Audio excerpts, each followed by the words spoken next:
你好，欢迎收看《新闻面对面》，我是谢仲。来，一开始为你介绍今天要请到的特别来宾，左边第一位，民进党发言人吴峥。吴哥好，大家好。资深媒体人李光南、黄创夏。大家好。资深媒体人陈敏凤。大家好。右边为你邀请到立法院叶元之。大家好。桃园市议员备役少将于北辰将军。大家好。资深媒体人康仁俊。大家好。土木技师工会理事龚强生。大家好。好，没有想到，本来预计的台风会在台湾很南部，然后帕斯海峡那一带过去，但是没有想到，这样一个台风竟然对花莲造成这么严重的灾害。尤其当大家从昨天晚上看到，马太安溪上面的堰塞湖，然后溃堤以后，造成在光复这一带，到目前为止有10几个同胞不幸往生。在这过程当中，你看到所有的画面，只能用触目惊心来形容，是怎么样发生这样的悲剧？每个人都在问的一件事。这一定有天灾的成分在这个里头，因为有台风、有水、有那个堰塞湖。但是这中间过程有没有一点点人祸的成分在这个里面呢？如果有，到底谁应该要负责？你今天画面上还看到了行政院长到现场去以后，包括行政院长跟国民党团的立院总召，然后副根局副总召，因为花莲县立委两个人在现场那个画面，那所有这一切，但是你只要看到洪流一些画面，那个悲伤的感觉，所有的同胞无助的样子，希望你看一下相关的画面。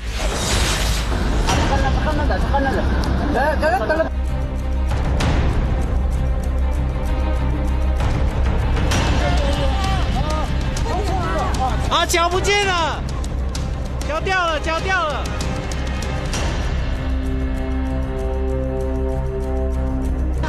回东救他，新生儿，还有新生儿。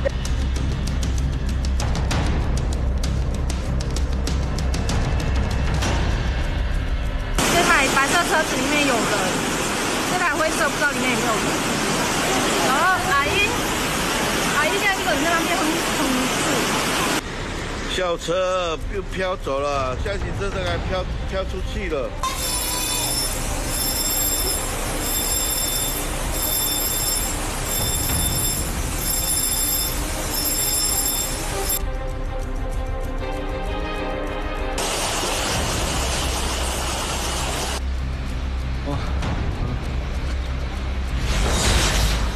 我相信所有的国人看到那样的画面都会非常非常的难过。桥断了还可以有再盖，但人走了永远都回不来。你看到那些画面，包括抱着柱子的，包括用塑胶桶带着孩子的，然后所有车子载浮载沉的，像那样一些情，滚滚黑流带走的就是人命。那为什么会发生这样？好，那这个堰塞湖袭来到底来了多久？过程当中大家不也监控着？然后包括讲说，那他要用什么样的方式来做所有一些处理？好。台湾不是只有这一座堰塞湖，大家也在看其他的一些状况。好，我们就先从这一座马太安溪上面的这个堰塞湖来看。不好意思，理事，请问一下，这个所谓的堰塞湖，好，它就是自然形成的。可是这个形成当然一定要有一段的时间。我们看媒体上的报道，好像其实包括农业部是也在一直要监测着这个它的形成的过程，还有我们这样一直的监测，但这次悲剧还是发生了，为什么会这样？我想这个。基本上呢，堰塞湖简单讲就是什么，天然形成的土石坝但是天然形成的土石坝，它的不论是土壤或是岩石呢，它并没有夯实我们的石门水库是土石坝，翡翠水库是所谓的拱坝，那拱坝呢，它就是用2链岩体的强度，但是石门水库、南化水库这种天然的或是增文水库，天然的土石坝是经过工程师不断的计算，然后去好好的施工去控制出来的，但是天然崩塌的，就像天飞过去的土石一样，直接掩盖在上面。所以说，它其实它的坝体相对是不够安全。那更重要的就是说呢，它还在人烟罕至的地方。那人烟罕至的地方，这就是为什么这一次呢，专家决定说用监测跟导流的方式来为主。那因为人烟罕至，它不容易在短期内到达那个地方，所以先天上。它是一个不定时炸弹。李志，可不可以请问一下，你看那个洪水，还有所有的车的那些画面，还有人，你可以想象得出来，那一定来得非常快。要不然的话，能测一定是所有的人，如果还来得及有预警的时间，当发现上游是什么时候，人一定都想办法要撤。然后，所以你看到当车在那个洪流里面载浮载沉的那时候，就表示一定速度来得非常快。当它一旦溃堤的时候，到底有多恐怖？可不可以让我们大家知道一下？基本上呢，这种历史上呢有发生过这些溃堤的这种案例呢，它的速度呢，它都超过呢几乎是 F1 赛车的一个速度冲下来，你人 F1 赛车对，所以你那个速度呢，那个瞬间呢，而且还会类似土石流会越滚越大，所以远超过你人为的能想象的。所以说关键就是说呢，我们能不能汲取教训？这一次大家所看到原有蓄水量是9100万立方公尺，事实上草岭曾经发生过崩塌，就在民国是大概1951年的时候，那时候是1.2亿立方公尺。所以说基本上呢，我们应该是说人可能容易健忘，上次的伤亡大概有超过100人，所以这一次应该已经用尽全力去进行所谓的这个预防，但是还是我们是要告诉大家说，基本上呢，我们在监测的过程中呢，不能只靠监测，这就跟我们所有的这个大地工程开挖一样，监测只是手段之一，关键是监测后的配套，而且监测就是人类向大自然学习，所以说呢，你在前面阶段所监测到的水位，对应你的降雨量，到底多久会产生溃堤？我们不能苛求说人类可以100%，但是它已经让我们学习了超过2个月了。OK， 所以基本上呢，应该是说可以我们希望说将来呢2大关键。监测的关键，我们经常讲，台铁说监测不是手段之一，它只是你要有配套。所以你监测之后如何去预警，你预警时间可不可以做得更好，这是我们下面一个关键，才会造成说民众来不及。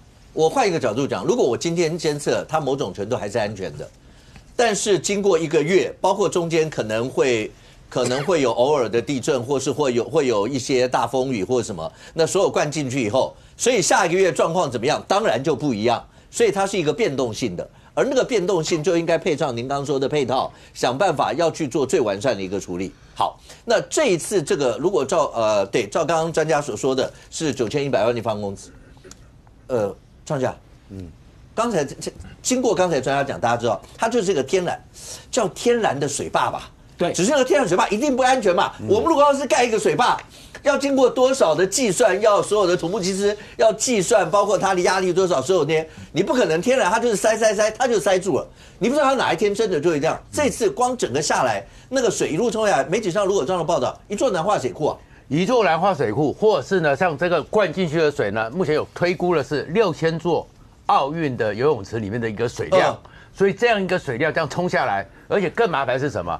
光复那边是在那个海岸山脉还有中央山脉之间，它是在山脉之间 ，OK， 你根本不会想到它会有海啸，然后另外一个这个水下来之后，因为它有那个落差。高度差，所以它的重力加速度会更快，然后呢，大概在1点的时候呢，是最后一个通告已经议题了，然后到了2点50分的时候开始冲下来嘛，然后那时候我们看新闻还说是40几分钟可能会到，可是你没想到3点08分就到了那个马太安那个桥，所以3点08分你看那个画面的时候，那个水量之大，而且那个速度之快的整个分局长呢，他在那边讲说叫人家对不对，水来了，叫赶快撤。然后呢，看到是那个水是打过那个桥，那个桥是横跨那个马太安溪的，那个整个水的一个土墙，那个水墙是黑压压的，大概比2、3个人还要高。然后你会看到更恐怖的是，整个一下去之后，你就看到那个桥板往下掉，然后就浮起来。那代表整个水量之大之快之急，所以你会看到军方的那个卡车军卡停在路边，被直接冲开，然后很多车子被冲开。然后呢，3点半的时候。更麻烦的、更危险的事情是，因为在马太安溪那个光复那边的传出来是溃堤，前面是溢流后面是溃堤溃堤之后，那个整个溢流只是太高，它会往外；溃堤就是它整个坝体都已经产生了一些可能是结构的破坏了嘛。对，所以那个水是直接这样冲进来，所以冲进来之后，当然这个画面这几天大家看了很多嘛，一个女孩子的妈妈。紧抱着这个门柱，因为走也不了，动也不了，然后甚至还有一个画面，我当后面没有讲得更仔细，你就看到是他就在家门口前面的一个门柱上，爬在那个门柱上，那代表着如果那在他家或者有个室内，他赶快进去，连去的地方都没有，所以你会看到很多人就爬到屋顶上，那当然这里面还有一个小孩子是住在这个水桶里面，然后但是呢，另外大家还更惊讶、更担心的是。或更别不理解，因为你是土石流冲下来，我们全世界都有这么多土石流，应该是滚滚黄水。但它是黑水，它是黑水。怎么会是黑的呢？而且你看到那个走了以后，还有地面上、路面上很多的那个沙是堆积的，甚至堆积到1公尺多。那个非常细、非常连，所以有人觉得，事实上他们的居民或什么觉得，会不会是砂石场周围的砂石场跟这一次整个灾难的扩大有关？因为所以这么滚大的一个力量，所以到最后你会看到很多的是在家里的。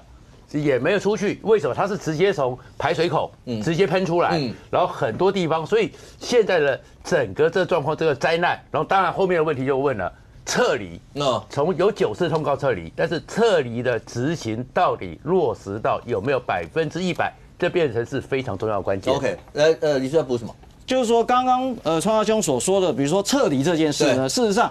就是我们经常讲封路，你不要形成狼来的。现在我刚刚一直要说一点，就是说你一直在监测水位，事实上科学家也在进行多少雨量会造成水位多少，但是呢，我们现在撤离有没有讲多久时间？不太敢讲，因为准确性不够，所以你要经由监测、回馈分析。然后更重要就是说要让大家知道说，你这个坝的溃堤，其实这就像石门水库溃堤，因为一般这个堰塞湖崩塌有3种形式。那这个是属于第一种形式，就是水位到了最高，然后往下冲，往下冲。更重要的是，你要搭配今天应变中心讲这张图啊。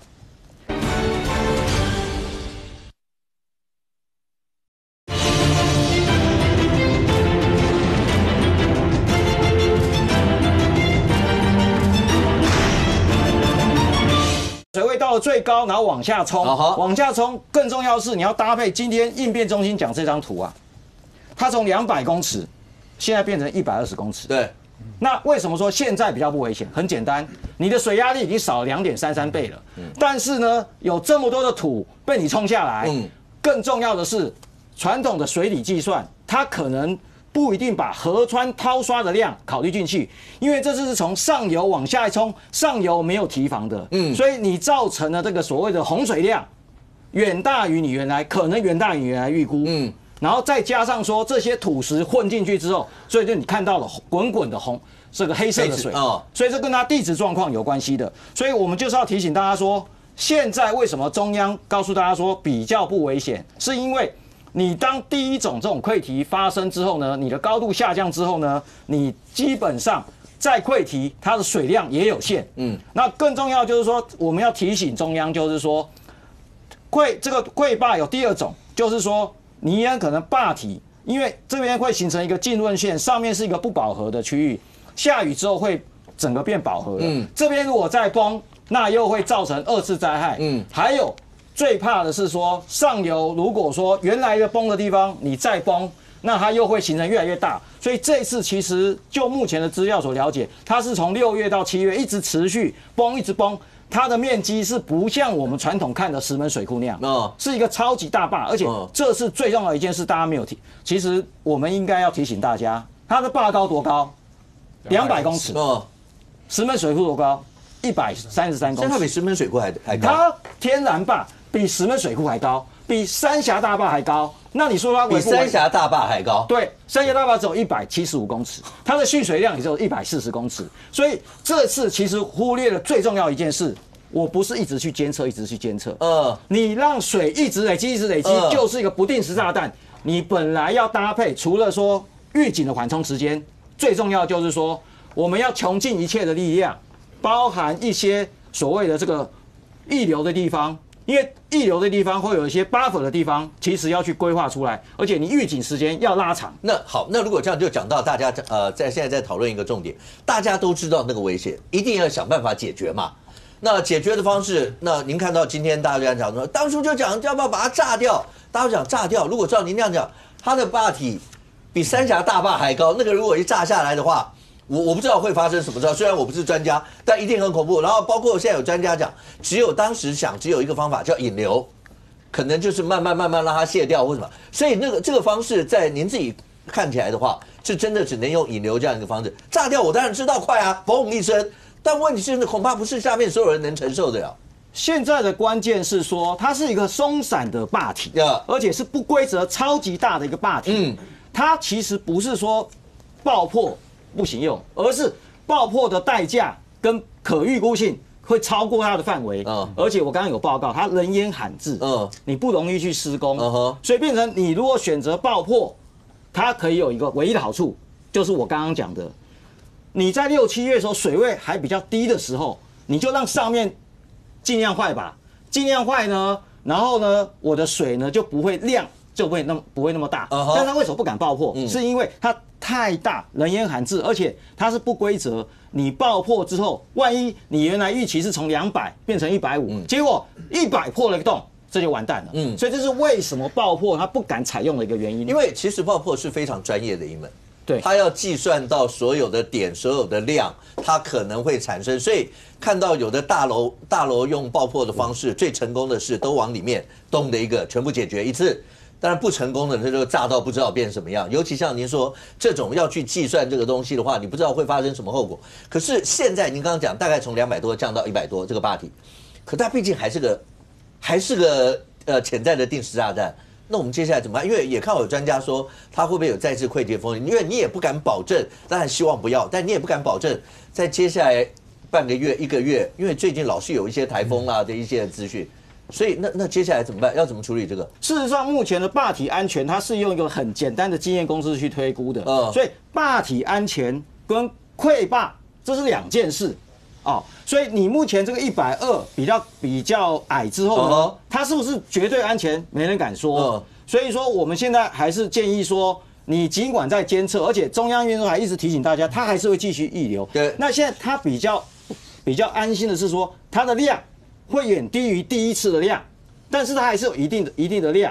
还有我刚刚提醒的，你上游会不会再有崩塌？因为下雨之后那边地质不稳定，会有再崩塌，你就会又一直去累积了。所以现在关键的是说，你现在坝体变小了，那但是这个还是一个不稳定的不定时炸弹，那它的安全性其实不可预估的。所以说呢，你尽量不要讲得太绝对，而是说要考量最坏的状况，万一它从120一下子崩掉60的时候，我下面的 buffer 我要多久的这个应变时间？我要多久前撤离？然后呢，更重要是我一直建议说，是不是你要搭配一些措施手段，比如说引流，现在这次引流也没做，那因为不好做，但是一个像之前中央应变中心讲的是，它目前的昨天的水量是8000 CMD，它的河道是2000 CMD。然后你不用管那个 CMD 是什么，就是4倍。OK。但是我跟大家报告，石门水库它的溢洪道是超过8000的。所以其实基本上呢，你只要就像我们经常讲，你不能因为泄洪造成下游露营的人或是民众的安危。所以关键是你要用预估的方式了解说，它下来之后我有没有一些安全措施，而不是只有叫人去跑。因为现在你要多久叫人去跑，我相信没有一个专家敢算得出来。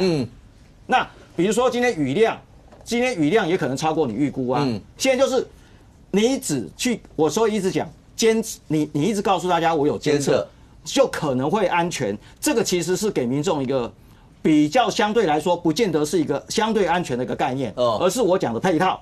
你现在这样的状况，危险度在哪里？我要告诉大家，然后水位监测到底洪水演算的状况如果更精确，我是不是要把它抓比较多的一个疏散时间？还有一个，我总要有防线，你不能没有防线，而且这次的堤防，它其实有打一些破口，那个就像我们海边，其实基本上要加一些抽水站去搭配的啦。但现在问题是说，你就算7月到现在，你只有2个月的时间，其实是没办法做那么多工程措施的。现在的问题是，工程措施可能缓不济急，但是我会建议说，至少你现在开始要去评估。还有一个，这个是中央地方一定要通力合作的，因为你可能下命令的是中央，那我地方会说你叫我撤，那你多久前要叫我撤？所以至少这是新闻上大部分的那个光复居民他不知道说我多久要撤，但是中央一直有讲我22号就发了，那这个问题就来了，那至少希望下一次不要再发生。那你既然有应变中心，我们就直接讲保守一点，这个你不能像刚刚讲说，我算过可能是45分钟到，怎么是变成30分到了？因为它的计算它没有告它，因为这是跨域的问题。不是只有水利的人，你还有河川冲蚀的问题，因为你原来只计算说这么多洪水降下来，但是你现在这个洪水如果再加了土沙一带，它的速度还有高差，是远超过你以前的经验，那当然速度就变快了。所以大家看到这一次造成这么惨的一些的悲剧，然后过程当中你看到那滚滚泥沙过了之后，就算是才完工6年的马滩桥一样。应声而断，然后整个冲击的那个画面。但是刚才也讲到，现在大家在讲，因为第一个好，那接下来呢，剩下的那个淹渍湖上面那个该怎么处理？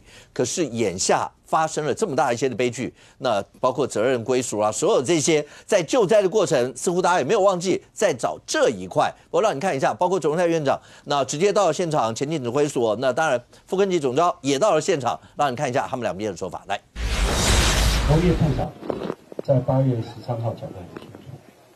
没有立即性的危险，陈俊基部长，好，给你的是600亿的善后，600亿给你善后，叫你处理堰塞湖，什么针对哪一个台风？针对600亿给你啦，什么针对哪一个台风？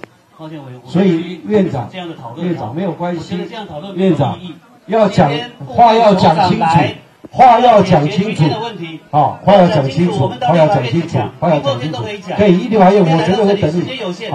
但是在这里，在这里，我们要特别强调，行政院从头到尾的讲法，人民相信行政院没有立即性的危险，这就是行政院的态度。这就是行政的态度。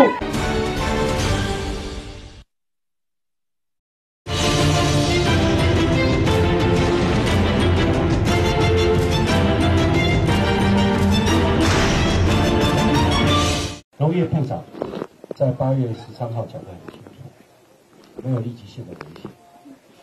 陈俊基部长，好，给你的是600亿的善后。600亿给你善后，叫你处理堰塞湖，什么针对哪一个台风？针对600亿给你啦，什么针对哪一个台风？所以院长没有关系，院长要讲话要讲清楚，话要讲清楚，可以一定还有，我绝对会等你。但是在这里，我们要特别强调，行政院从头到尾的讲法，人民相信行政院没有立即性的危险，这就是行政院的态度，你看到最后的那一段，来吴峥，前面副院长一直强调农业部陈俊基部长，你说8月没有这个。院长出来讲说，现在应该要先赶快解决相关的一些的问题。最后院长说结束，但后面那个争吵，包括沈博阳跟那另外那我不知道应该是地方上的一些议员或者什么，他就出现这样的画面。老百姓现在看到的是这样的画面。我想一开始要先讲在前面了，因为截至到我们录影现在为止，已经有17名死者，那还有17人失联还没有找到，所以我想我们这边还是要先。致上这样的一个哀悼了。那同时最重要的，其实包含今天总统在民进党中央党部开常会，其实也直接来定调，就是说现在一切就是救灾最优先。所以我想这还是要跟全国观众朋友报告。那坦白说，我觉得现在甚至现在这个时间点都不应该急着进入所谓责任的厘清、检讨、归属，因为政治责任之后大家可以慢慢讨论，但是人还有人在里面还没找到。可是既然今天因为傅昆萁委员他有提到刚刚的这些状况了，所以我们也必须要来就是说跟大家一起讨论。所以我们先看傅昆萁他一直在讲的说8月13号农业部部长陈俊基，你说当时没有立即的危险。可是当时的一个状况怎样？因为当时是杨柳台风刚过，所以大概8月13那个时候，其实当时花莲县政府还有针对光复乡做一个预防性的撤离。所以当时陈部长在讲的是说，这个杨柳台风走了以后，他们因为刚刚专家有提到，我们一直在监测嘛，监测当时的坝体没有一个立即的危险状况这样。所以各位可以看到，那陈部长当时讲那个没有立即危险是8月13，那。昨天发生溢流时间点什么？是9月23，所以经过了1个多月的时间。那为什么这一次会溢流出来？就是因为又有一个台风来了嘛。所以我相信这部分观众朋友都可以理得很清楚。那再来就是我们看到说傅昆萁委员他的情绪很强烈，我就觉得一部分我们也要同理他了，就是说他毕竟是花莲的代表，然后不论是他看到花莲发生这么重大的灾情，或者是说人民花莲的乡亲有很多的反应，有很多的焦虑等等，我觉得他今天一时情急是可以理解的。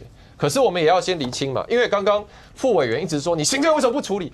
行政为什么不处理？我给你600亿。可是我们看副委员他心中理想的处理方案是什么？这个是傅崐萁今天下午2点，傅崐萁自己接受媒体采访讲，他说你为什么不爆破就好？为什么不跟南投一样用爆破的来处理？可是，所以这边还是要跟大家说明了，为什么不爆破？其实刚刚我相信理事已经跟大家说明得很清楚了，因为你面对的是比一整个南化水库更大的水量，200公尺高的坝体，你说爆下去，今天是溢流就已经光复乡被淹过去了，你说整个爆掉炸开来，那山上雷霆万钧冲下来，那这能想象吗？对不对？所以傅崐萁委员有他的情绪，可是我觉得这个理解，但是你今天要求行政院是执行一个事实上不可采行的方案，我觉得这点也要点出来。那好，回到中央政府跟地方政府，我觉得我们在看这个事情的时候，其实可以很简单从3个面向来看。第一个就是说，你中央政府跟地方政府各自该做什么；第二个，那你能做到什么；好，第三个，那你做了什么。所以以该做什么来讲，因为现在包含大家在讲权责厘清嘛，很多人会说啊，你这个堰塞湖在山上，当然是农业部林保署的权责范围，也确实没有错，这个是林保署该去顾好的。所以包含说监测一直在做。然后爆破不可行，那引流是一个方向，但是刚刚我们有讨论到说，为什么目前为止这样一个堰塞湖它还没有引流？因为确实难度也很高啊。因为大家知道，包含连我们这个有聘请这个阳交大台大的监测人员等等上去，其实是要用空勤总队直升机载上去的，所以那个那么高的高度。我们希望理想上可以来去引流，但是现实上你包含重机具是没有办法开上去的。你说要用一个那个水龙引出来，其实困难难度也是很高。好，所以这个是目前现况部分。所以在可以做到的地方，中央政府去尽量的监测。所以刚刚也有讲到说，好，那你监测，你到底有没有跟花莲的乡亲来预警说这个事情要发生呢？那我给大家看，这个是。农林署在9月22号早上7点钟，他最后发的一个紧急通报。其实9月21号就有发黄色警戒了，这个是9月22号早上7点。第一个是他发布了红色警戒，然后这时候已经很表示公文写得非常直接了，说请花莲县的灾害应变中心立刻执行强制性的驱离应变措施。那包含还有提到说，因为已经发布路警了，所以根据林保署的预估，大概在9月23到24号之间就会发生坝顶的溢流。所以在这里面，其实大家有在盘点啊，就是说林保署过去总共9次通报，那最后溢流的时间是在9月23号下午3点，所以前一天早上7点，其实已经下了这样一个很强硬的是最后通告，说强烈建议花莲县政府立刻疏散了。所以这是中央政府最后实际做了什么？那花莲县政府这边呢，我们可以看到，因为确实花莲县政府，你说要一个地方政府去处理，哇，这样一个比南化水库更大的天然的堰塞湖，它可能能力不足。但是光复乡这个地方乡民的掌握，去这个撤离，这个是地方政府的权责嘛。所以那花莲县政府有没有做呢？也有做，因为在9月22号的时候，花莲县府自己有发出新闻稿，来跟大家讲说，在马太安溪堰塞湖底下的这个保全户。我已经完成了撤离作业，已经全部都撤离完了。那只是最后还是很遗憾，真的是悲剧，是说这是到今天白天为止的统计啦，就是说大家可以看到这个图上面绿色的框框内范围是所谓的强制撤离，就撤离区啊。那上面这一些红色的人像是目前前14名1到14名往生的罹难者，所以我们会很遗憾的。看到说，其实往生者基本上大部分其实是在一个撤离区域之内的。好，所以最后就一个问题就是说，那既然在前一天早上7点，林保署已经建议花莲县政府强制撤离所有的乡民，那为什么最后目前会有至少14个乡民没有完成撤离，他人还在这里？这中间是出了什么问题呢？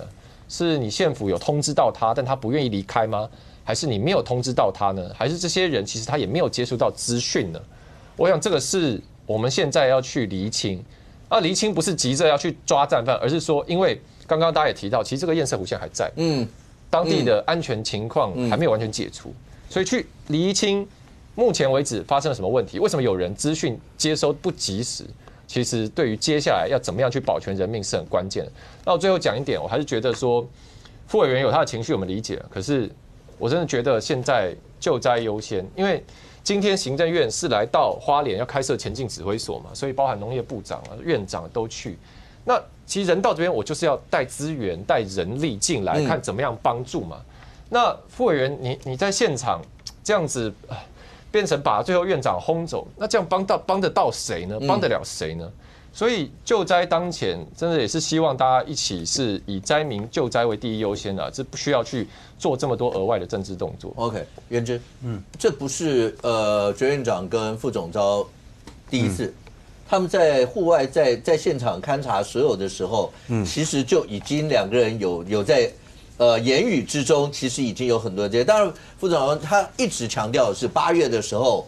那陈菊进那个农业部长讲了一些什么话，不过让观众们也看一下，因为后来包括前任秘书长出来讲说，大家不要只抓着他那一句话，他是有一些前后文，让观众朋友把农业部长所讲的那些8月份那个说法也让你看一下，来。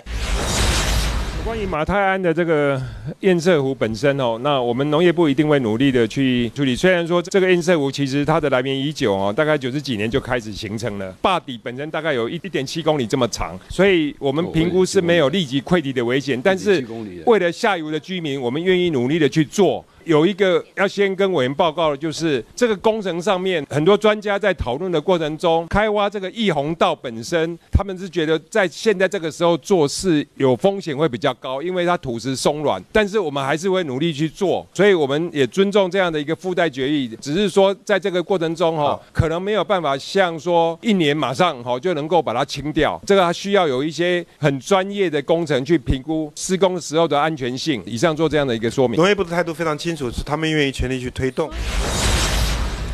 那当然你看到，其实有很多绿营的朋友有拿后面韩国院长那段话，农业部也很愿意要推动。但我也看到像蓝营里面，像譬如王宏伟委员跟傅昆萁委员去拿当时一个立法院的附带决议。就现在大家在这方面，当然那院长到现场，就像吴峥讲的，总是要带资源、带所有人，希望在第一时间要抢救所有这些东西。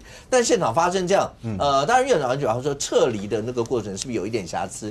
可是这也引起大家很大的一些争议，是吗？我觉得是这样，因为这个事情大家都有预警啊。包括就是傅昆萁，然后包括郑天才，因为我最近郑天才他也是在讲说，他早就一直建议，在讨论那个灾后特别条例的时候，他跟傅昆萁是一起提那个附带决议，就是说要赶快针对这个堰塞湖，要尽量让它，比如说要清淤啊，用一些方式要去处理，就大家都觉得这东西非常危险。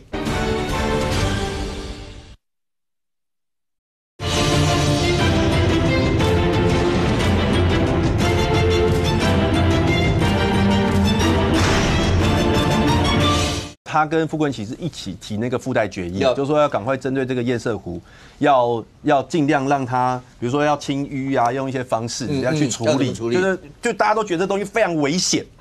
然后讨论的时候，那个陈俊记，当然陈俊记就说他会努力，可是他就是误判啊，因为他觉得溢流是在10月底啊，他觉得没有立即的危险啊，他就确实就是误判啊，没有想到说。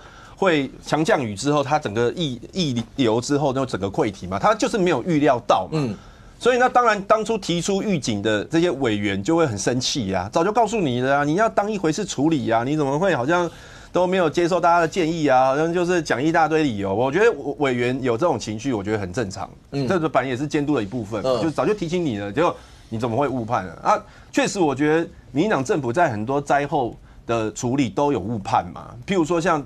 0705那时候那个台南的那个风灾雨灾也是一样啊，就是也都误判啊。那 NCC 那时候让人家那1、2个月都没有讯号，我们问 NCC 就说，没有想到那个风雨这么大，就他们就不知道极端气候可能会这样嘛。就是那当然，既然你觉得没有那么立即的危险，你在处理上就没有那么积极。我觉得当然立委会这样子监督，这很正常啊。那我们一段先来，理事，请问一下，刚才那个有人特别强调，这个是误判吗？我想这个是不是误判，应该还是要经过一些详细的调查。但是我觉得刚刚叶委员讲那个关键就是说呢，义洪道，其实陈部长讲到义洪道，刚刚我们一直没有讲义洪道的概念。我刚刚有报告过，石门水库的它基本上土石坝一定要有个溢洪道。那天然的土石坝如果可行，也应该做溢洪道。那不应该让它产生所谓的这个就是所谓这个坝顶溢流。其实溢流是非常危险的。所以这个事情我们也不敢说，因为我只能这么说，这种跟大自然材料的东西呢，其实没有碰过就是没碰过。OK， 所以我不见得认为说100%是误判，但是下次可不可以做得更好？这是我们的关键。OK， 那所以说我觉得不应该轻忽它200公尺让它去溢流。更重要，你溢洪道如果不好做，那你其他的预警应该是甚至是应该让花莲县长彻底知道这个严重性。现在这个丢球嘛，你22号有这个了，他是不是感觉说狼来了，或是我们法定上是不是有一些没有强制性？就是说所谓的强制撤离，就是我一定要强迫性的把所有人撤，没有你可以跟我含扣说，我觉得还好，我不要离开，是这个意思。对。可是这个长期以来，好了，就是大家这可能这件事情以后，可能在国内大家在处理上面的时候，是不是也经过了这次惨痛的一些的教训，然后看以后要怎么样？来，元志继续。那时候郑天才就是刚刚那个专家哈讲到说要溢洪道，那时候郑天才就是建议要溢洪道，然后他甚至有建议，当然这个技师也可以指教了。他是说，如果真的没办法的话，就是用直升机，因为在那个堰塞湖在高山上面啊，就是用直升机吊挂那个挖土机上去，或者是用人工方式，最起码能够挖多少是多少啦，就是不要让它忽然间就是这样子直接下来啦。那当初是有这样建议的。好，但是我觉得现在这个事情就是怎么防避嘛，那是一回事啦。可是真的是，我觉得政治口水真的是太多了，政治口水多到会让人家觉得在吃人血馒头啦，这一位啦哈，不造谣会死的吴思瑶啦。你看他在昨天哦，就直接讲哦，他说啊，也许有人看到行政院卓荣泰院长哦邀请傅昆萁到灾变中心听取简报，会感到诧异或不悦。但在徐榛蔚县长率队出国之际，跟在地立委一同关心灾情，就是必须。其实他在带一个风向啦。徐榛蔚为什么发生那么严重的问题？你居然还不在国内？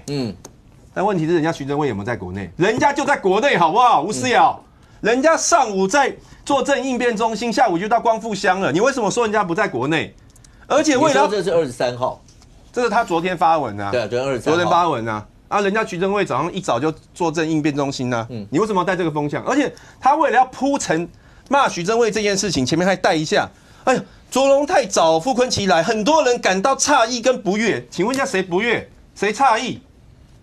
今天发生这样的事情，花莲的立法委员院长为什么会找那个傅昆萁去？是因为他本来院长昨天要去拜会国民党团，但是因为发生这样的事情，所以他去那个应变中心，那就刚好是花莲市他找傅昆萁去。请问一下，谁不悦？谁诧异？谁在这个时候会不悦？所以吴思瑶，你为了造谣，然后还为了要造谣那个徐榛蔚不在，还要先造谣一下人家对于这个事情不悦，民进党不悦吗？青鸟不悦吗？谁诧异？所以你这个叫啃人血馒头，你知道吗？花莲发生这种严重的灾情，然后你利用这个事情在搞政治斗争，不造谣会死哦。然后更夸张的是，最近流出来民进党党团内部的一个对话，目前为止民进党党团没有否认啊，说什么呢？这个是。王定宇，他就 take 张敦涵、阮昭雄，我不知道吴峥有没有在这群组里啊？因为他有81个人，吴峥注意听一下，他有81个人，所以应该有很多其他人在里面。王定宇说什么？王定宇说，这个建议这些徐国勇就是秘书长嘛，民进党的秘书长，还有行政院团队成员要透过媒体第三方释出澄清且具杀伤力的消息，以利友军。本党委员和政务人员接着反击，例如下方这个序列附了一个什么图片呢？一个侧翼叫做科学先生的图片，他就是这个就是他的友军啊。各位啊，当全国都在想着要怎么救灾，怎么去帮助光复乡的时候，这是12点。王定宇想着干嘛？王定宇想着怎么结合侧翼，丢出杀伤力的讯息啦，去攻击在野党。然后后面他就有提到就讲了一下花莲是怎么样没有落实撤离啊，就他想要攻击。然后这个林淑芬啊，因为我们这个图片，它其实很多张图片流出来了，我没有全部印出来。然后林淑芬还讲王定宇说你写得太文绉绉的，然后白话一点啊，比较攻击性吧。最正常是谁？蔡易余。蔡易余是说，人民现在不想看到中央和地方在人命关天还在互打，也许我们展现圣母病一点，用责备语气念自己人怎么通报，应该撤离，不再多一次。他简单讲，他就是说，大家不想看，就是王定宇说应该要杀伤力啦，杀死他们呐，利用这个机会，人血馒头，此时不肯何时肯啊？蔡易余说，大家现在不想看到这个，大家看的是一起帮忙。所以行政团队在干嘛？张敦涵当秘书长就是要配合王定宇搞认知作战，推卸责任吗？我没有要帮花莲县政府讲任何的事哦。如果民进党认为花莲县政府在这次撤离有任何问题，就责没关系。如果有的话，确实啊，人命关天啊。如果你真的没有撤离好，你就是要负应定的责任啊。但是堂执政党，你现在想的是斗争，大罢免完了之后继续斗争，人民会怎么看？花莲人会怎么看？来，吴真。原之情绪比较重，那我觉得现在坦白说，原之刚对我们做了很强烈的攻击，但我觉得现在全国人民真的不需要看到蓝绿的政党在节目上面好像互相大骂，然后互相指责，我觉得大家不想看到这个，所以我讲回应一下刚这，第一个是说，好，原之刚出示这个所谓的一些网络上的流传的截图了，那因为这样的群组我没有参与，所以我无从得知这个真伪，但好。假定里面啊，因为他截图有拍到一些这个我们的委员嘛，什么王定宇讲了什么什么。假定里面委员有一些各自不同意见，好了，像原之刚刚引述的，说王定宇觉得说这时候要加强政治上的攻防啊，蔡易余觉得不好，等等等等。如果这样子，那我觉得就算了，假定这个为真，那是委员一些自己个人意见啊。说实在的，今天张敦涵副秘书长早上他也接受媒体访问，他就说行政院现在全力救灾嘛。昨天晚上交通部陈世凯部长就到花莲了。那今天早上，包含今天左荣泰院长也到花莲，那张敦涵秘书长他今天也强调说，现在行政院态度就是这个中央地方合作，救灾不分蓝绿嘛。那今天赖清德总统到我们党中央，也要求秘书长这个带领全国所有的我们的党公职各地方党部，接下来就该协调志工啦、协调物资啦、募款啦，该救灾就全力去帮助。我看到今天下午，国民党朱一伦主席他自己也宣布要捐出100万。我觉得这个才是正道嘛，就是不管任何政党，现在大家都是全力来去支持、来去协助花莲，因为同岛一命。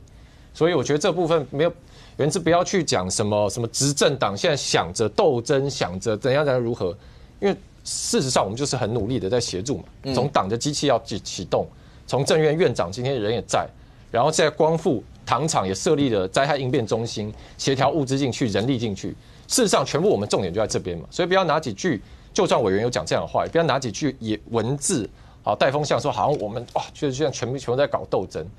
那我也要回应一下，因为原之刚，我觉得这是你的判断啦。你说这个中央政府就是误判了，因为说陈部长本来有讲说10月可能会溢流，怎么现在9月23号就溢流了？可是问题是说，如果原之你的意思是说，陈部长在8月的时候没有预期到9月23有一个台风，会让这个溢流，这个叫误判的话，那我也要讲啊，你用这样的标准要求，恐怕全天下没有政治人物、没有县市首长能够过得了你的要求。就像刚刚讲到徐榛蔚县长人不在国内，我们刚刚讲嘛，9月22号早上7点的时候，林保处发红色警戒、红色通报，这个时候徐榛蔚县长人在哪？他还在韩国，他在仁川。然后因为早上有发了这个红色通报，我们一码讲一码，徐县长也是9月22号下午搭飞机回台湾，所以他22号晚上人就出现在台湾了。所以有源自你刚讲的9月23号早上，他可以作证如何，对，所以这部分我们也不会说许榛蔚你怎么9月22号的时候人还在韩国，对不对？因为你看到通报回来，我觉得 OK。可是那你不要讲说。你怎么没有提早预期到有个台风要来了？你怎么没有预想到9月23号就要溢流的？那一样的标准，那难道我们要去问徐榛蔚说，你为什么9月20几号出国？你为什么18号去韩国？23号就要溢流，你不知道吗？但我讲这种话是不近人情，不是没有道理嘛？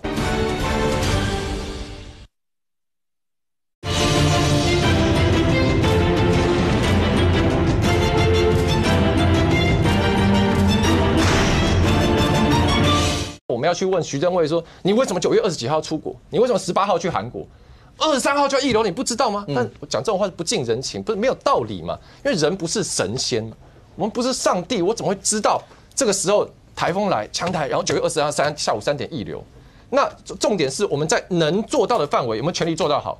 所以包含监测有没有发，然后撤离通报有没有发，然后有没有确保到里面每个人都撤离了？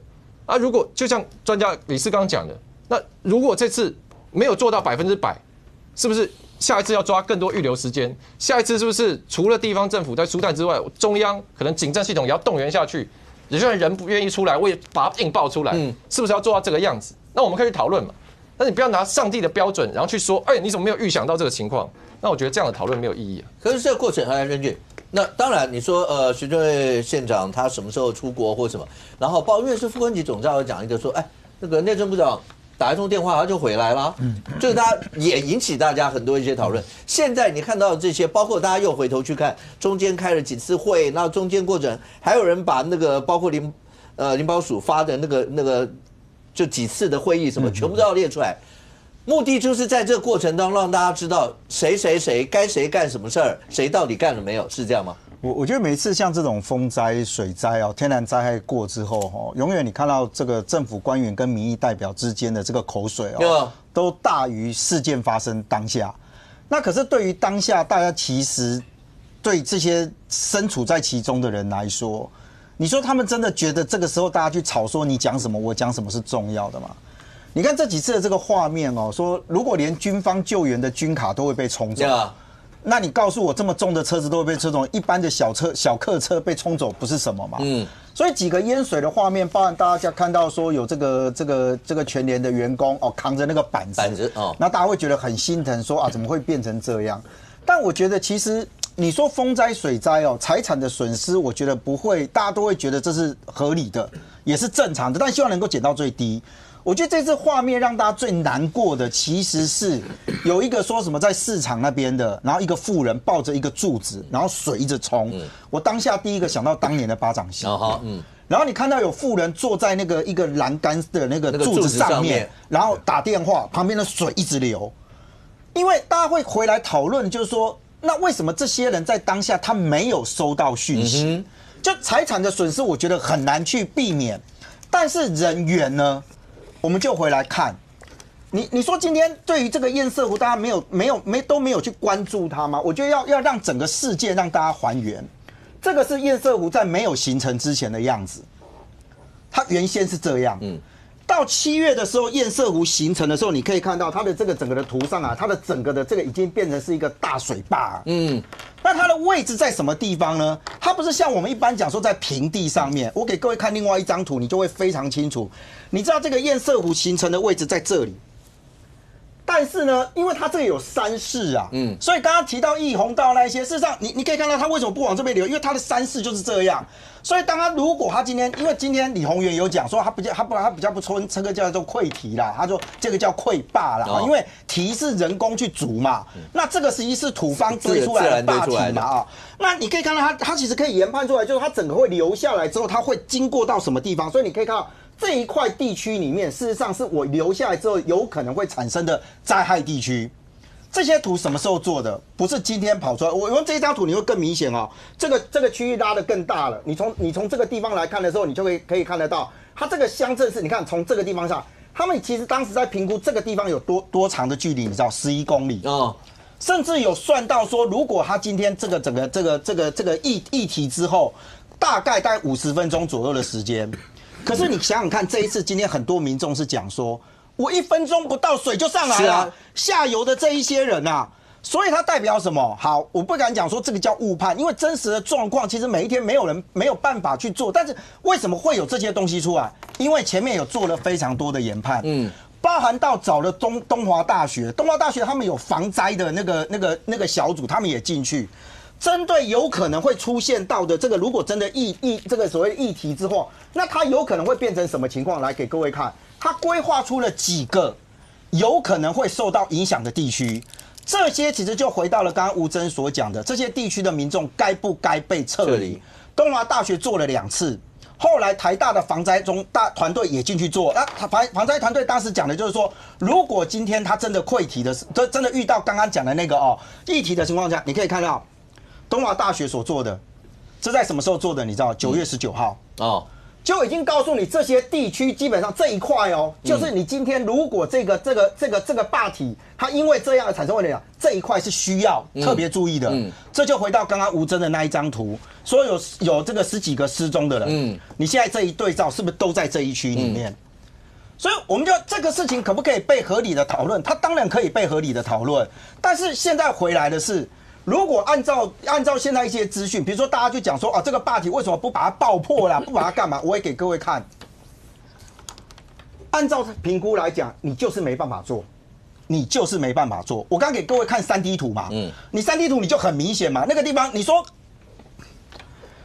直接说，拿 CH4 拐调一架挖土机去，我想可行性有多少吧？我们现在能吊挂大概只有 CH4 拐吧，是吧？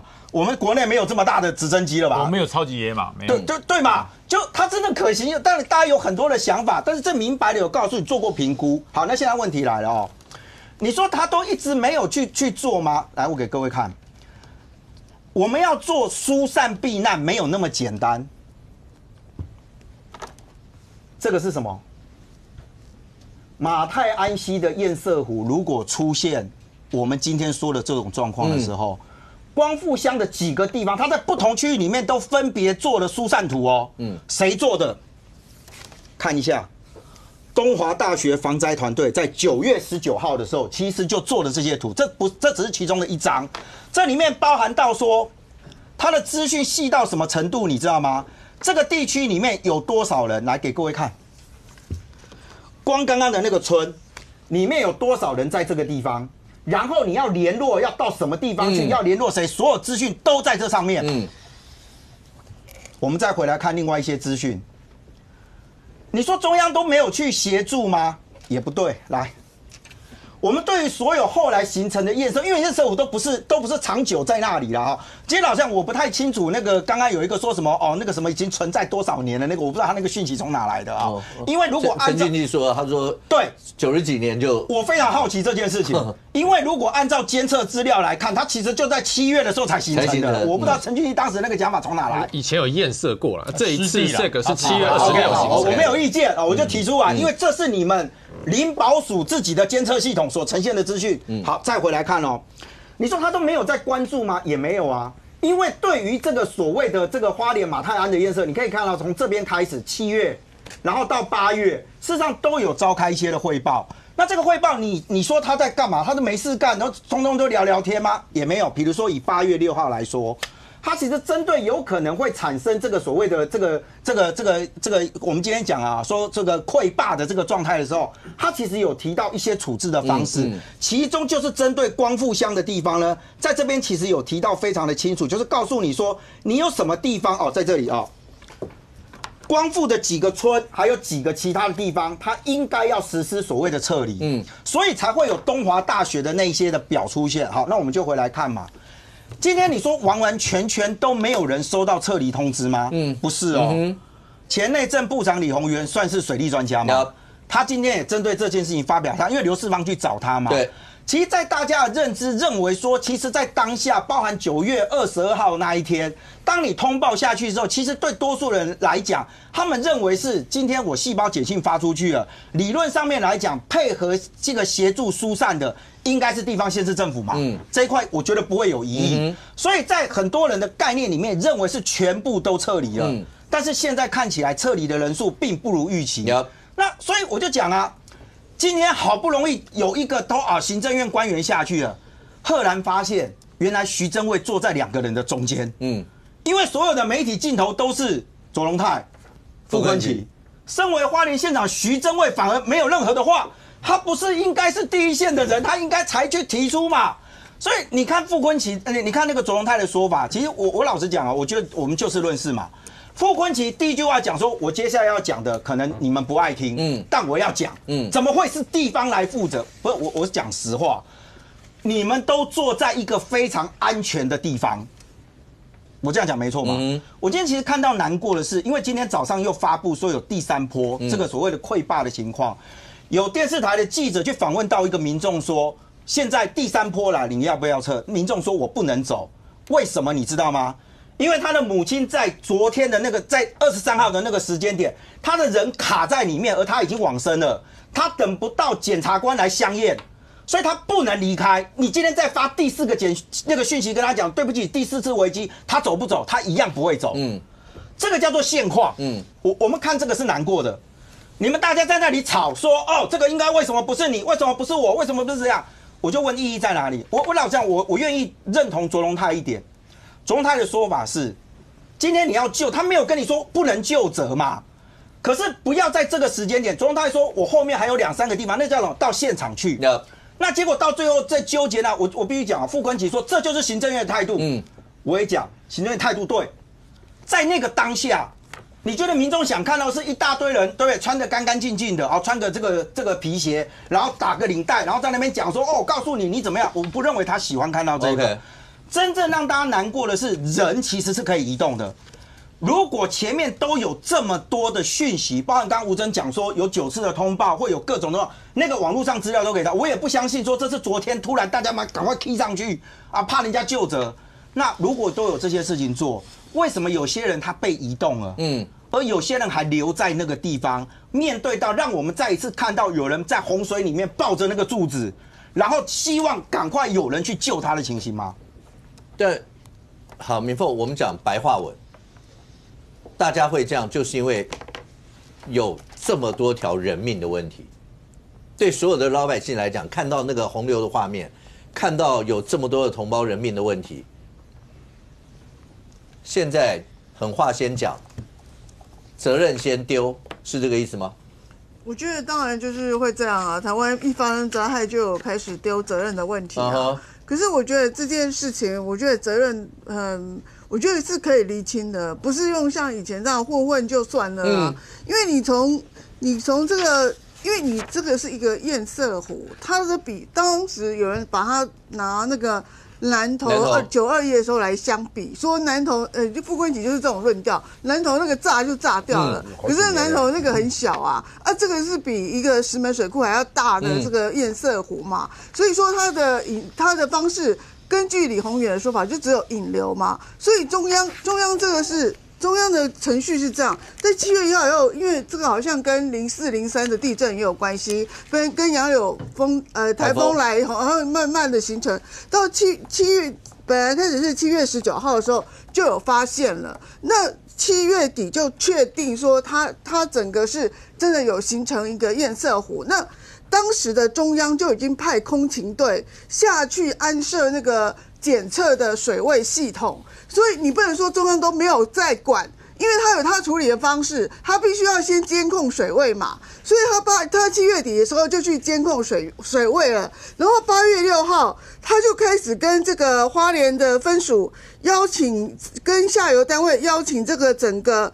就说整个协调灾害，如果灾害发生的时候要怎么样？因为一条河上游、中游跟下游都有不同的管辖，都有这不同，有人是农业局管，有人是经济部管的。那撤离的工作绝对是地方政府做的。9月18号，徐榛蔚出国去访问韩国。9月19号。中央气象局已经预告，这个台风会吹到花莲。徐榛蔚一样没有回来。9月21号，中央应变灾害中心成立了。请问徐榛蔚在哪里？没有啊，他是叫他的主秘还是副县长？副县长出来这个代表开会嘛？那9月22号。这个就开始撤离，因为他的县政府就开始执行撤离。那后来刘世芳打电话给徐榛蔚，那这个东西就是说，你这个撤离的工作到底有没有执行的非常的这个，是不是按照原先的计划强制该撤离的都撤离掉？显然是没有嘛。那我不晓得，如果说县长在不在，有没有关系？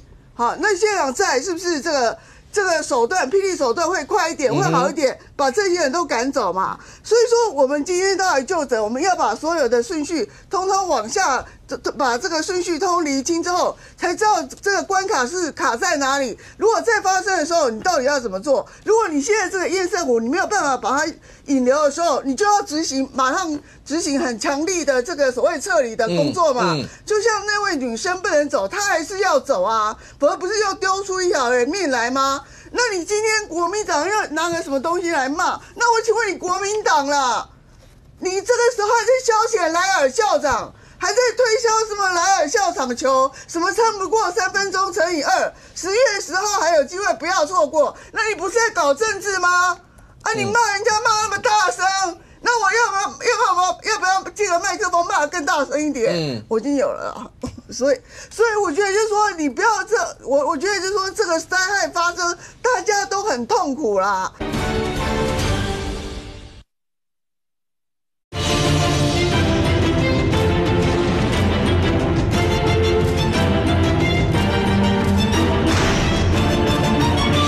所以我觉得就是说，你不要我觉得就是说，这个灾害发生，大家都很痛苦啦。都不想要这个，因为这个也上了国际媒体，显然就是一个很大的灾害。那这个时候大家平心静气下来讨论。那你傅昆萁在那个会上把卓荣泰骂一顿，或是怎么样，你能够卸责你花莲县撤离的方案到底有没有执行完成这件事情吗？你讲清楚嘛，你到底有没有彻底的执行撤离这件事嘛？所以我觉得就说，然后你还要讲什么还在想政治，那你这个莱尔校长也不过想政治啊。10月10号离这里还有10几天啊，你不会这个在过了之后10月5号再来推销吗？那你说现在谁在搞政治呢？不将军，但是说实话，是要让所有的媒体或全国的民众看得到，然后傅昆萁这么生气，然后讲了所有这些，目的是在这吗？倒不是啦，其实这一次大家可以看看这一次光复乡的这个状况，它是天灾还是人祸？我认为天灾一定有，绝大多数是天灾，但是。所以我一开始就讲，它一定是天灾，对。但是有没有一些人祸的成分在这里头？绝大多数是天灾，因为从04、03，因为土石松动嘛，然后几次的台风豪雨，让这个堰塞湖的坝体一直高到后来9000多万吨的水在里面，形成了一个危机。那你说人祸的部分是什么？人祸就是能够预防而未预防，而造成的灾害叫人祸嘛。那你说这一次，我觉得天灾的成分居高，当然，那后续如果再不好好处理，就变人祸了啦。那可是我说，我们公平的讲，这段时间从7月底，这个坝体不断增高，到了9000万，其实当时并没有预估到9000万吨，因为是这一次的台风来了，又把它的水库那个所谓堰塞湖的水再灌满，所以说7月底已经有危机了。中央已经派了空勤总队到这个马太鞍的这个堰塞湖看了3次，所以才放了那个水位测量器嘛。不然你怎么知道有水有多深？你目视看得出水有多深啊？对不对？你看不出来，他已经做了。然后8月6号，水利署花莲分署已经觉得不对，这个要请下游的单位要召开灾防协调会，这叫什么？这叫做你没有办法立即解除马太鞍堰塞湖的危机，所以怎么办？生命最重要，先要完成整个灾防的协调会，该疏散的疏散。该做先期预防的预防，要减少生命财产的损失，这是最先要做的事。我没有办法去改变天嘛，我只有把人移到安全的地方。那么我说这是谁？这是地方政府的责任哦。地方政府，你看到灾防中心坐在中间的是谁？不是行政院长也不是立法委员，是徐正月县长，他是灾防的应变总指挥官，要怎么调度，要怎么执行计划，他说了算。所以我说，第一个时间，如果你按照中央给予你执行的一个计划，你去执行，没有责任没有责任。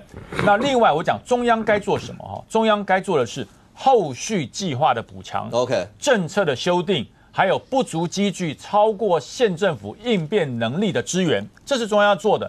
所以我说，今天在当场的那个争吵，我觉得无论你是中央还是地方，都不对，不该争吵。真的不该争吵。当时其实我觉得行政院长离开也是对的啦，因为行政院长留下来说吵得更厉害嘛。其实第一时间我说我们不要争吵，我们离开啊。你要吵的话，我们私下再商量，不要让灾民，不要让这些花莲光复乡的人民看到这一幕，看到这一幕有多痛，你知道吗？没办法解决问题啊。对，解决不了问题啊，解决不了问题。因为为什么？因为这个灾害如果只有财产损失还好办。出人命了，出人命了，一定有责任厘清。将军就是因为出人命，对，他有责任厘清，这么多条人命，是一次17条，后续还有没有？我们希望不要再多了，17条人命，这后续绝对有行政疏失要厘清。那么行政疏失厘清，你现在吵有用吗？因为后续是完全按法规、按计划，你如果依计划执行，那计划不足，中央修。如果中央定了计划，你没有执行，或是执行到50%、60%、70%，而造成了生命的损失，这就有行政责任哦。所以我才说，现在不要吵，现在在任何时间你去做这个救灾才是重点，而不是救责嘛。你第一段时间你就开始说推中央，我觉得中央权责单位是中央，权责单位计划中央定到场就直接讲，就权责单位是，他就是把整个这个责任推给中央，其实很明白，中央定的是计划，地方做的是执行。如果你按照中央的计划全部执行了，还出了人命，我说句话，你没有责任。那如果中央定的计划你没有100%执行，造成了生命损失，我说句实话，你不要推，因为当一个地方父母官叫人逆己逆啊，人民乡民出了问题，我痛，如果我痛就可以解决问题，让几条人命不要失去，我觉得我下台都可以。但是不是？现在你让人民看到的是，你居然在推责，不舒服。所以我才讲，中央跟地方现在唯一要做的一件事情，就是让人民的伤痛减少，然后尽快救灾。救责的事你也不要急，一样都少不掉，因为人民都在看。龚女士，最后可不可以提醒大家，因为堰塞湖它只是从200降到了120，然后还有这么多的水量还在那个上头，那又担心说未来是不是还会有台风的一些的问题？当然希望不要，但是这些总是我们没有办法去估到这个，但是我们可以做的，现在你会建议有什么事？我想从这次我们学到一个教训，也就是说呢，基本上这个撤退这件事情呢，只要台风警报一发布之后，你撤退呢，应该是要彻底的去执行。然后我们灾害防救法相关的这些规定呢，其实应该要起地方的父母官呢，他要参与这些讨论。我们要第二件就是要提告，跟大家报告，就是说，目前其实我们都没有做任何措施去预防它。也就是在现在的这个状况下呢，是超乎我们的工程科技能够用工程设施去解决的。所以接下来你要做的是什么？就好像我去坐游艇，一定要穿救生衣一样。所以你不能期待说这个游艇会不会翻覆，但是它随时有可能把你生命夺走。所以最重要的一件事就是要让全国民众知道，地方父母官知道说，你撤离这件事要彻底去执行。那最后一点才是告诉大家，就是说要有一个很重要的概念，就是说针对这次的灾害，你其实溢流是一个不得不也只能这样的危险作为。但是它细节上现在是在汛期。汛期是5月到11月。那为什么会在这个汛期呢？汛期就是超级危险的情形，甚至民国90几年12月都还发生过台风。所以说呢，你在汛期这段期间呢，在人力科技又不能解决的前提下呢，应该是撤离为上策，然后要彻底去执行。至于其他灾防的部分，知识相关工程科技如何说预测更精准，应该是大家要通力来合作去做促成。而且最重要就是说，不要去管说中央地方，因为上天下来的雨不会分说你花莲市区、花莲山区或是这个澎湖会不一样。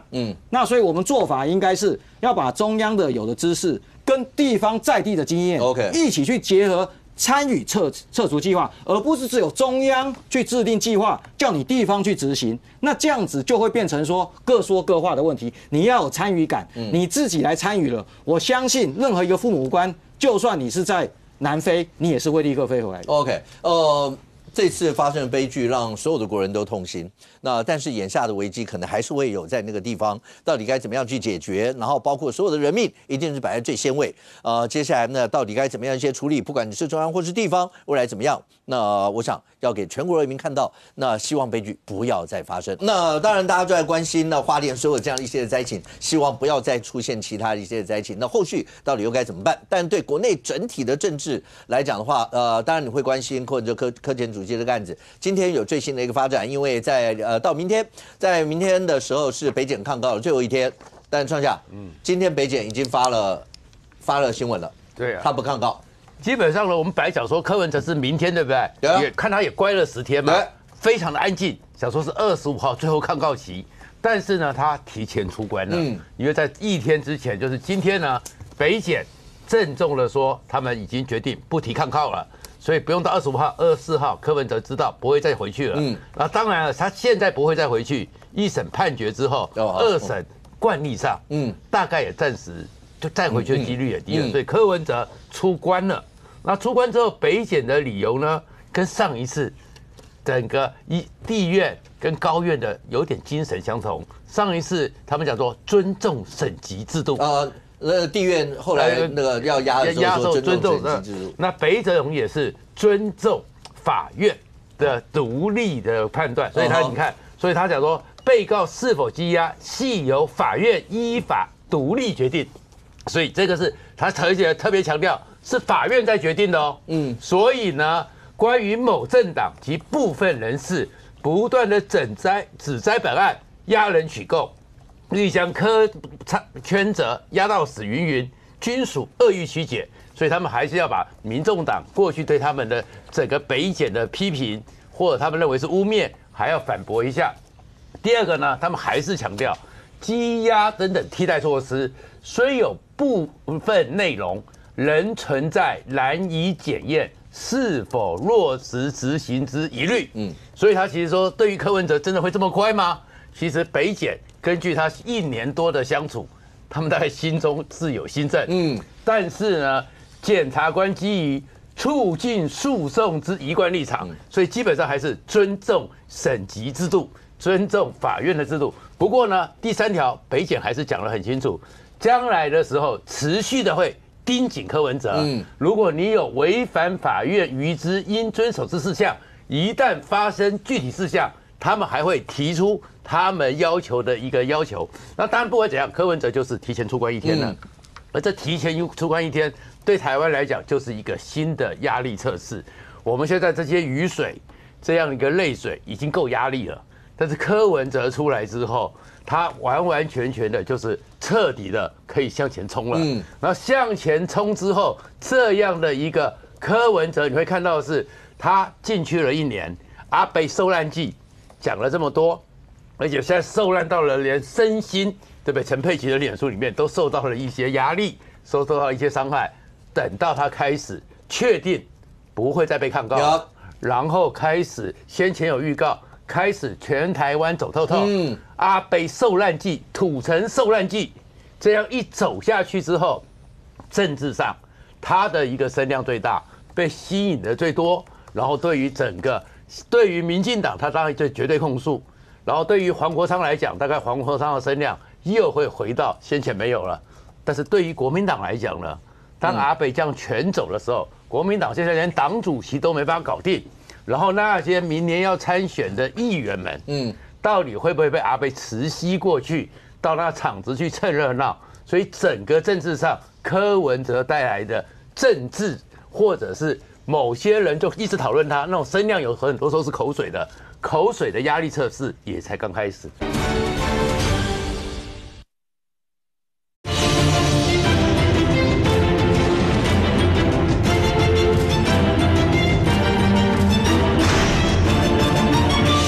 柯文哲带来的政治，或者是某些人就一直讨论他那种声量，有很多时候是口水的压力测试也才刚开始。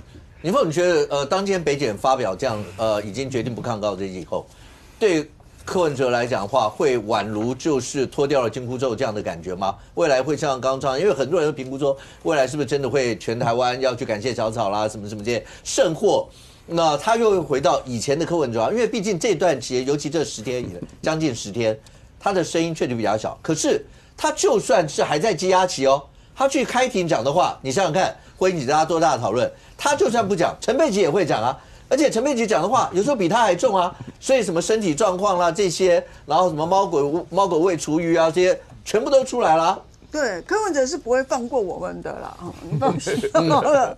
他那个这个10天一过，可是这10天中间，即使柯美兰出来说啊，大家不要再吵了，对。可是问题是陈佩琪在吵啊，陈佩琪吵得可凶了，陈佩琪吵的都是一些这个关键的话题哈，然后都很刺激性，那个新闻热度也比这个。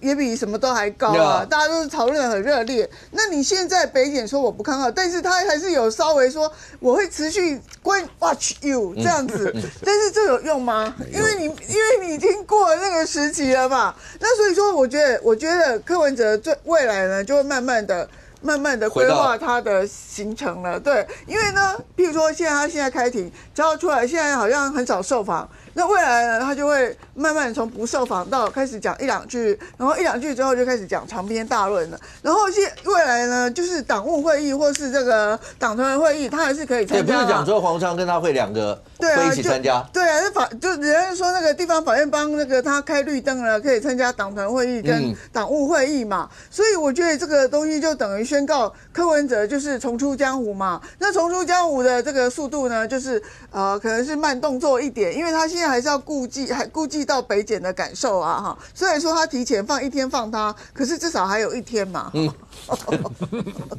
可是呢，那根据柯文哲，而且未来2026，你看这个议员的提名啊，或是这个整个2028这个布局啊，他能不出来讲话吗？我觉得很难呐。那所以说，我觉得等于就是宣告柯文哲1审之前就是自由自在，看他自己对于自己的要求程度是怎么样啦。如果说他觉得北检就是这些就是专门找他麻烦的人，然后他没有这些人管束的时候，我就可以自由自在的话，那他就会开始海阔天空，真的去巡回。但你真的去巡回，那你就要记得带电池，不要那个什么没有电的时候你就开始骂那个人，然后3更半夜打来的时候你就开始说啊，怎么会有人3更半夜吵人家睡觉，然后害他失眠或是怎么样？所以说，如果你准选，我觉得这个也是要申请啊。可是，在这种没有这种限制之下，为了选举，我觉得到最后一定都是要辅选的。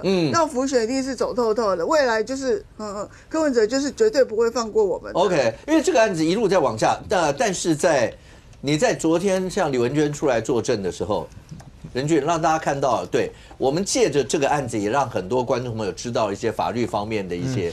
那时候我们知道被告有缄默权，到了这个案子，因为李文娟，我们昨天在节目也跟大家介绍什么叫做拒绝证言，是，然后证人是有这样一些的权利，在某些条件之下，证人是有这样一些的权利。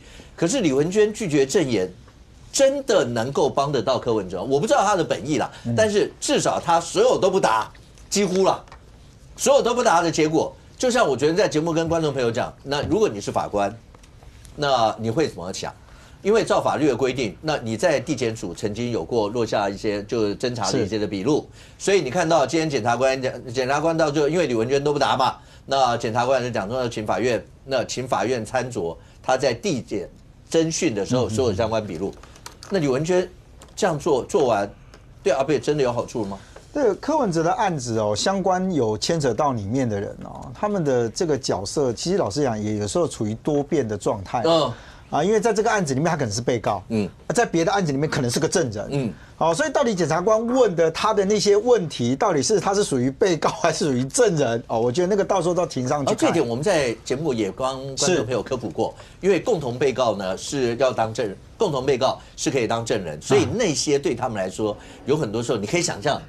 那个心情的复杂，百转千折是，而且我在节目跟观众有讲过，因为这个还不是最糟的状况。当律师最怕的当事人碰到的状况是，他不拿你当共同被告。一开始检方先传的时候是以证人传，因为你有伪证罪的问题，所以证人传你就一五一十都讲。等到全部都讲完以后，他就讲说，我觉得你犯罪嫌疑重大，你现在当庭转被告。当你转被告，你就会变共同被告。他有很多都会出现这样，因为你们共同经历这些事。所以如果他是一个共同被告的身份，那就可以理解嘛。但是我不知道他的策略是不是跟他的律师讨论过就是我们现在的统一的说法，就我之所以不回答，是因为检察官你太凶了，你们都用吼的，搞到我不敢讲话那你们都一直逼我，所以我只好凭空就揣测了一下。我不知道，可能5哥律师经验很多哦，有没有哪一个人会突然就会讲说，哎，没关系，我前面的我都胡说八道，因为你太凶。检察官还说，哎，那个法官现在在，你可以说没有，是因为法官现在在，你们态度才比较和缓。那然后呢？我觉得大家比较还是在乎跟想要知道的，因为现在这个案子其实是政治现金案。柯文哲在这个所谓的金华城案有太多他自己认为我又合法，我也合规，这是他的说法嘛。那我们也都知道，过去有太多的这个有一些案子啊，他就是也合法，但那个法怎么找出来的？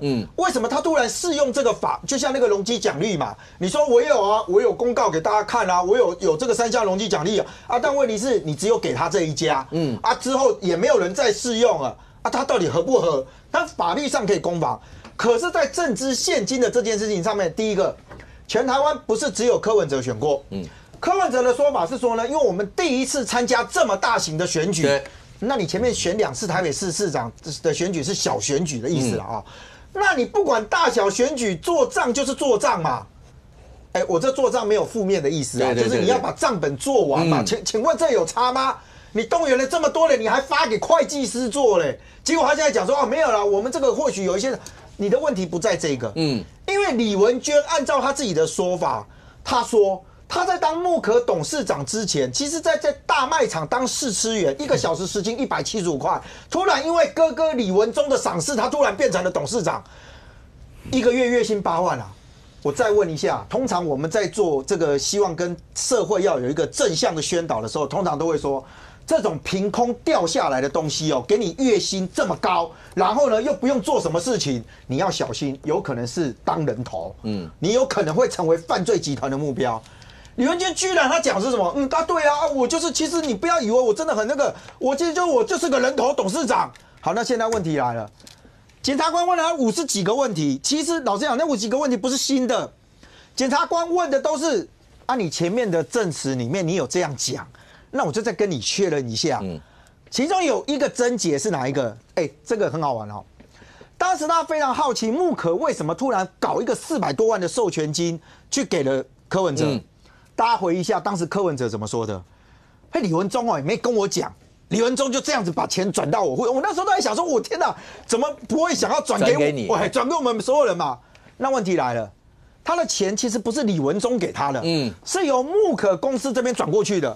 检察官就问李文娟：“你曾经我们问过你2次这个问题，你2次讲的都不一样。”李文娟就崩溃了。最后的答案是：我不知道谁给我的。林家人，你下面满栽，这个也不知道，那个也不知道，通通都不知道。我不知道在法律上面，法庭上面到最后这都不知道。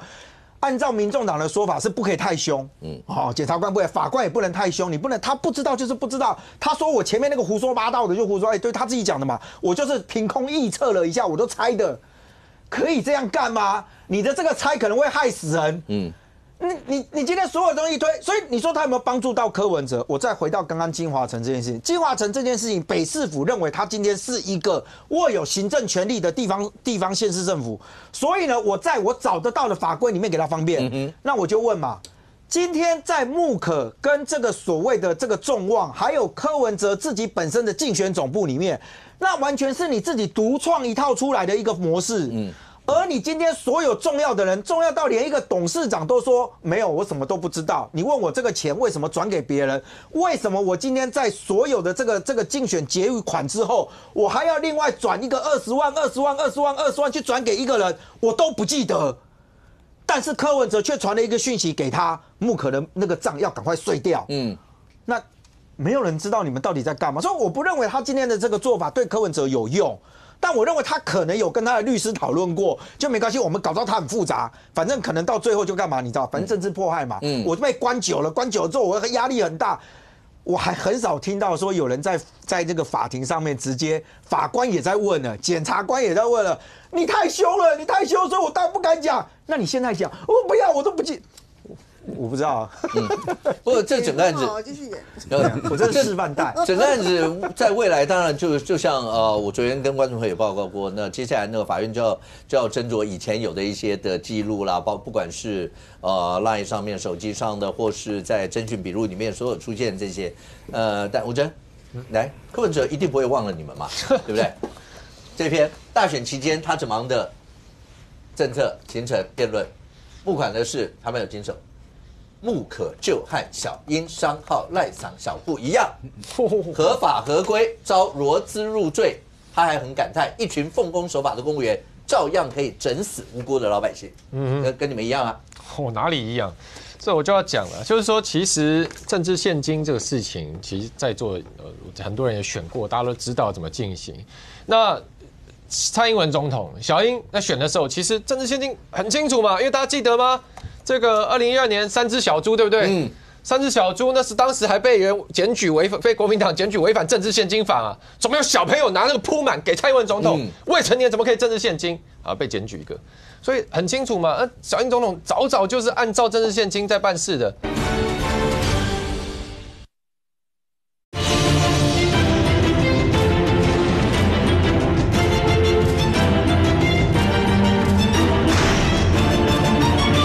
蔡英文总统、小英在选的时候，其实政治现金很清楚嘛，因为大家记得吗？这个2012年3只小猪，对不对？3只小猪那是当时还被人检举被国民党检举违反政治现金法啊，怎么有小朋友拿那个铺满给蔡英文总统？未成年怎么可以政治现金啊？被检举一个，所以很清楚嘛。小英总统早就是按照政治现金在办事的，再去做这个政治上的募款的。那柯文哲现在拿一个2016年的小英商号出来说，我的木可公司就是跟小英商号一模一样，我想讲完全不一样。因为首先一个包含最简单是，政治上的募款，我刚刚讲过，小英总统其实本来就是照政线来走。那当时为什么这个小英商号？因为在一些当时认为说在一些生活的用品上，你说这种托特包啦、帽子啦、然后水壶啦，有没有什么运动啦、毛巾？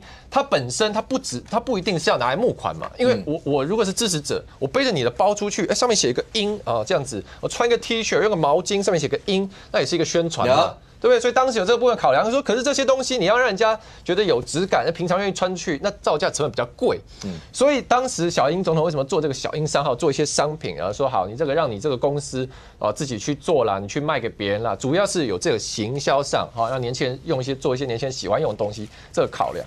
那柯文哲现在讲说，我的木可就跟小英商号一模一样，我真的是我太多想吐槽了，请大家容忍我一下。来，我就问嘛，我们一个一个把柯文哲做过的事情，我们拿出来看，蔡英文有没有这样做，民进党有没有这样做，其他全台湾在选的人有没有哪一个人这样做啦？来嘛，因为现在是政治现金案哦，民众党柯文哲选总统政治现金案真的是烂账一箩筐，大家还记得吗？来啊，什么便当店开96万啦，说960、110两笔报成一笔啊，其实是960跟110的，小英有发生这种事吗？没有嘛。这个什么300万收飞轮啊，没有收进政治现金，这我们讲过很多次了，小英有吗？没有嘛。有人叫捐款给他说，我200万我放在我家楼下管理室，你自己去拿，后来跟你要个收据还不给的，小英文有吗？也没有嘛。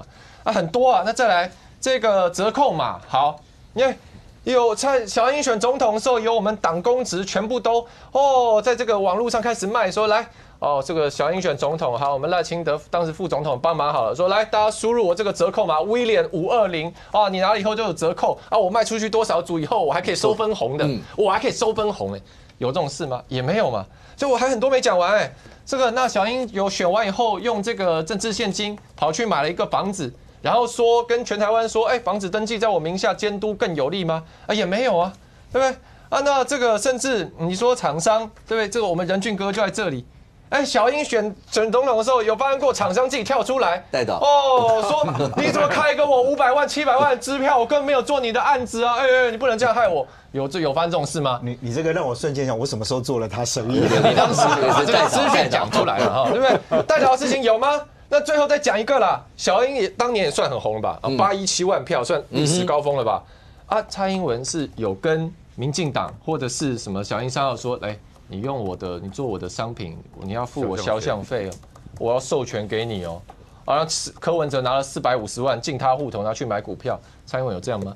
也没有嘛。所以柯文哲做的全部这些事情，没有一项蔡英文有做过的这是事实嘛，摊在眼前就是这样嘛。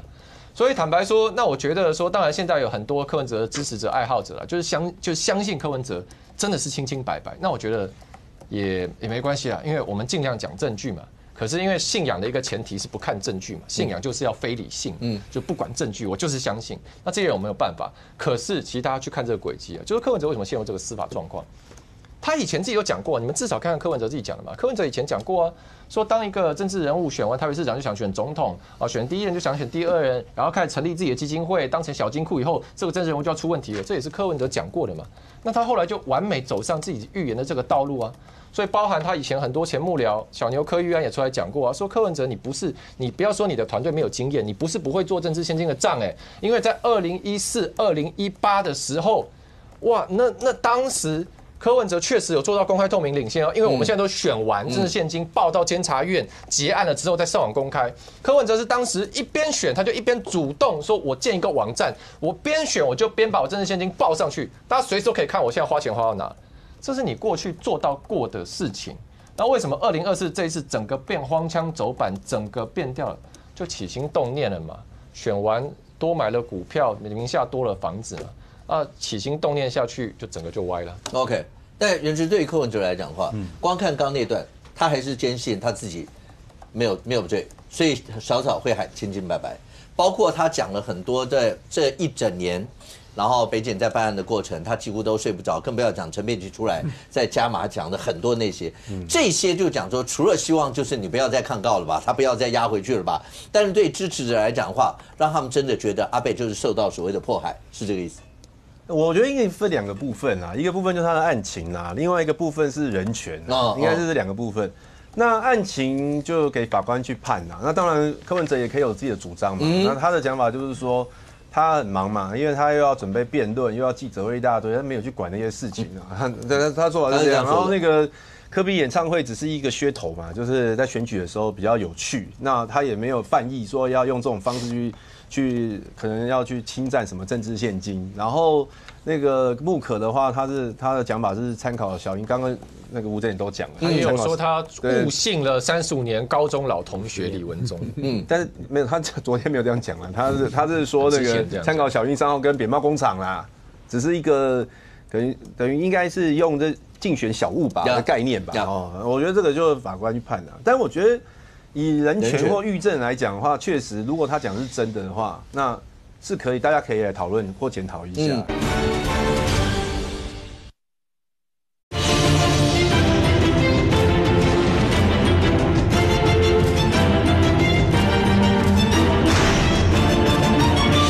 就是在选举的时候比较有趣，那他也没有犯意说要用这种方式去可能要去侵占什么政治现金，然后。那个穆可的话，他的讲法是参考小英，刚刚那个吴镇也都讲了，他也有说他误信了35年高中老同学李文忠，但是没有，他昨天没有这样讲了，他是说那个参考小英3号跟扁帽工厂啦，只是一个等于应该是用这竞选小物吧的概念吧。我觉得这个就法官去判了，但我觉得以人权或狱政来讲的话，确实如果他讲是真的话，那。是可以，大家可以来讨论或检讨一下，因为毕竟那个在看守所的人也是，其实他也不是受刑人嘛，他们只是说可能基于办案需要吧，要把你在这边关着，然后不能让你跟外界接触。可是有没有必要受到这样的待遇？像今天就有那个医师啊出来讲啊，因为柯文哲不是陈佩琪不是说柯文哲得那什么 HPV 吗？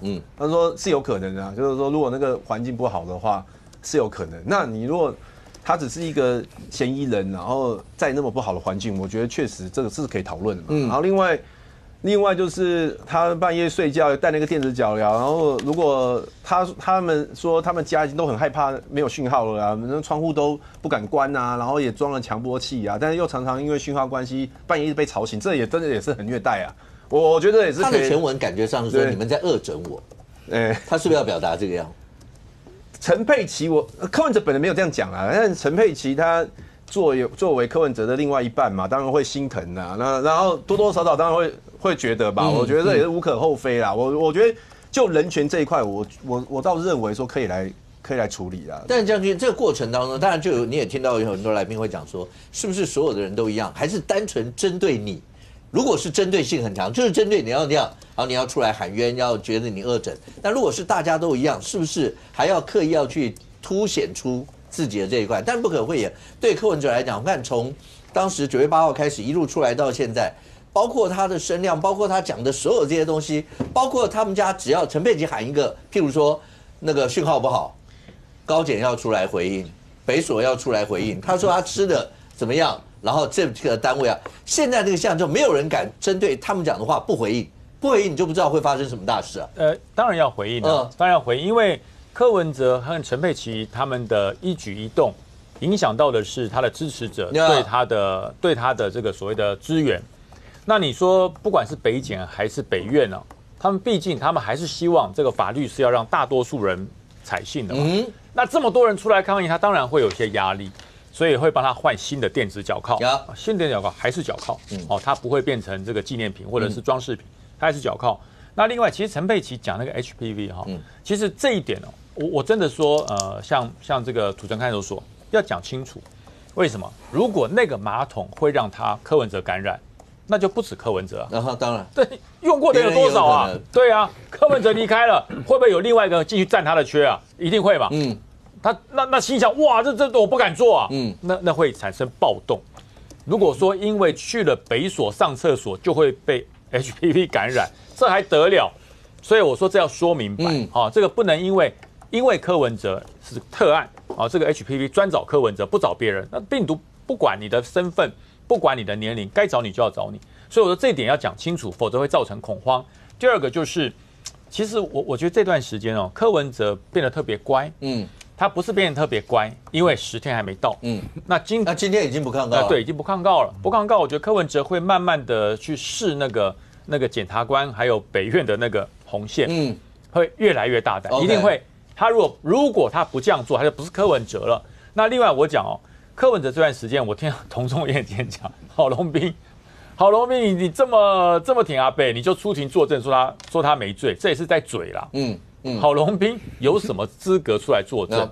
郝龙斌他没有资格出来作证，可是就是嘴他一下。那但是你知道，郝龙斌这次出来，有很多人在质疑，就是如果今天郝龙斌你自始至终都相信柯文哲是被冤枉的或清白的，那你第一时间就不会说图利。那说没有，我只是质疑说他要接受公平的、公正的这样的审判。对，那公平公正的审判，那个土城看守所里面关多少人啊？你不能只针对柯文哲啊。可是你放心啊，因为罗志强跟郑丽文都骂过柯文哲，但后来大家都翻出来，每个人都骂过柯文哲。罗志强跟柯文哲交情不是比较好一点？对，不管反正都骂过。他也骂过，因为他为了大巨蛋的时候跟他有对过。那郑丽文都是成年人了。郑丽文嘴得更凶了。郑丽文说他连做这种行为连垃圾都不如。对，大家都讲过柯文哲。那各位想想看，郑丽文可以翻页。罗志强可以忘记，郝龙斌可以过去，柯文哲过不过得去？这才是重点嘛。OK， 是被你们嘴的人过不过得去？那我相信柯文哲过不过得去，不用久，过2天就知道了。OK， 现在看起来的话，柯建主席这个案子，因为还有证人相关，你会一直往下传。那这个案子到底对国内政坛有什么样发展？大家会关心这件事情。